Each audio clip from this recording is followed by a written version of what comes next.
Now, I'd like to point out that when we're talking about the boxes, what we're talking about is simply the way the idea evolves.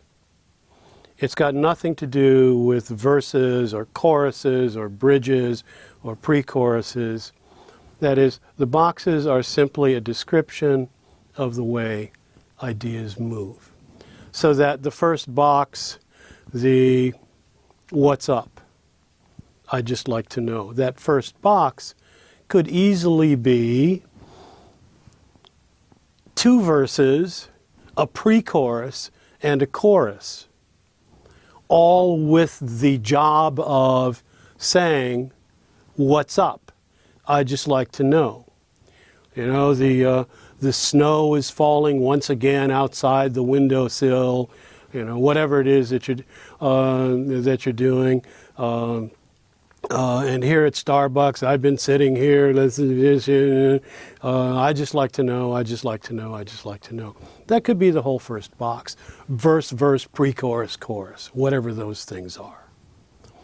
And then the second box would maybe be verse, pre-chorus, chorus again, where we're saying, you know, the picture that we took underneath the willow tree, I just like to know, I just like to know, I just like to know. And then the third box could simply be a two-line bridge. And then the chorus, I just like to know, I just like to know. So it's certainly possible for the first box, which is the smallest box, to contain actually the most music and the most words. It's certainly possible. So again, that the boxes are simply a description of the way that the ideas move. And that's a separate thing from song form. The first box could easily be simply a verse with the title at the end of it, which we would call a verse refrain. And the second one could again be a verse with the title at the end of it, a verse refrain. Take a look at The Great Pretender, for example. And then we have the bridge and the final verse, which could be the third box.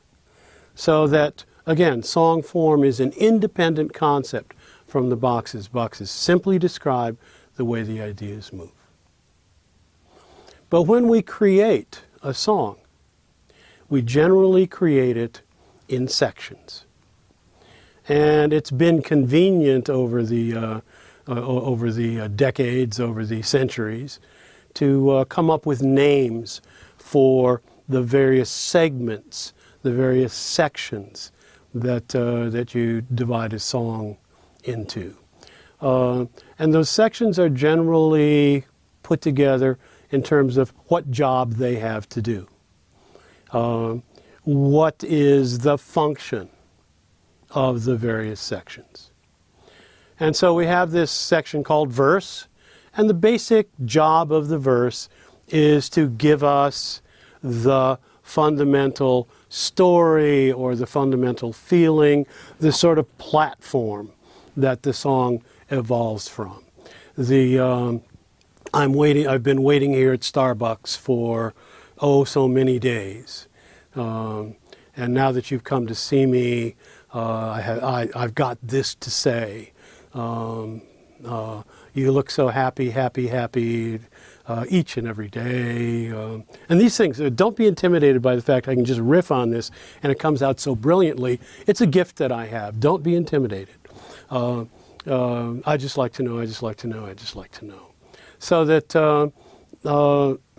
the function of the verses is to just give the basic information. And then we have this chorus idea. And the chorus is the thing, when there are choruses in a song, that you'll repeat over and over again. And because you're repeating it twice, 3 times, it's important that that chorus be able to grow, that that chorus state the central idea of your song, and that it be able to take on whatever information your verses are giving it. So we'll stop there for a second and talk about chorus and what chorus means. I've got a couple of ways of looking at chorus. First is a little tongue-in-cheek, but here it is. that the word chorus means many people singing together. Many people singing together. A chorus. And so that the chorus, typically the many people singing together part, is the part that should be the central idea, and it should be typically, and we'll talk about this another time, it should be typically fairly easy to sing and fairly easy to remember. The more complicated your chorus becomes, the fewer people are singing along. And if you are the only one who knows the words of your chorus, that's called a soloist. So, again, that's a bit tongue-in-cheek, but that's the whole sort of tribal message that everybody joins in, everybody sings together. And we'll talk about that in detail at another time.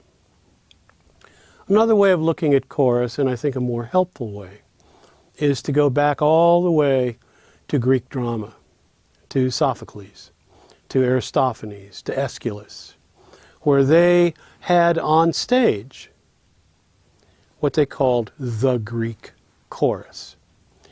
And that chorus, for Sophocles, by the way, had 12 people in it. Now, I'm not saying that the whole jury system evolved from Sophocles with 12 jurors. Well, I did say it, didn't I? So there we are. The ones who sit in judgment. The ones who comment on what has been happening, on the facts of the trial. So that they sit in judgment, they comment on it, they summarize it, they take an angle on it, they sort through it, and state it. So that the chorus is on a different level of information than the sort of meat and potatoes, the facts of the verse. The chorus moves to a different level. So that the Greek chorus, there's the Greek chorus on stage as the audience's representative on stage. And they are sometimes in interaction with the characters in the play, but often they are separate. They are making comments on what's going on. And the comments are available to the audience, but sometimes, in fact many times, not to the characters themselves. So the chorus can be saying something like, "Oh, Oedipus, I know your mom is cute, but this is not a good thing to do. You could go blind," which he does. And so that but Oedipus, completely unaware of the chorus, speaking from that other level, probably on a riser, and so that the chorus is happening on a different level of reality. It moves to a new level, and that's essentially what a chorus in a song does. The chorus doesn't typically advance the plot. The chorus doesn't typically change its words. It is a reiteration of the central idea of the song as we move forward. So that's verse, that's chorus. And then we have this thing called a bridge, and the bridge, again, moves to a different level of reality. Nobody lives on the bridge. The bridge's job is to take you from Brooklyn to Manhattan, or from Manhattan to Brooklyn. People may live under the bridge, but they don't live on the bridge. So that the bridge is something that moves you from one landmass to another. So it also happens on a different level of reality.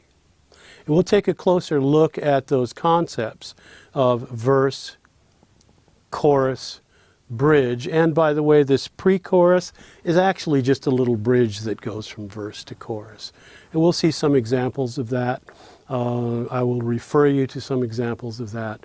But that's basically what happens inside the boxes as you start putting the sections of your song together.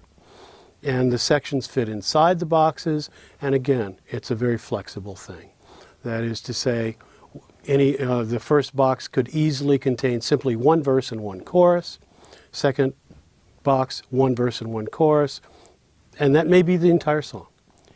If you have a third box, maybe now you're going to switch up and have bridge, chorus, so that you'll enter the chorus from a different angle.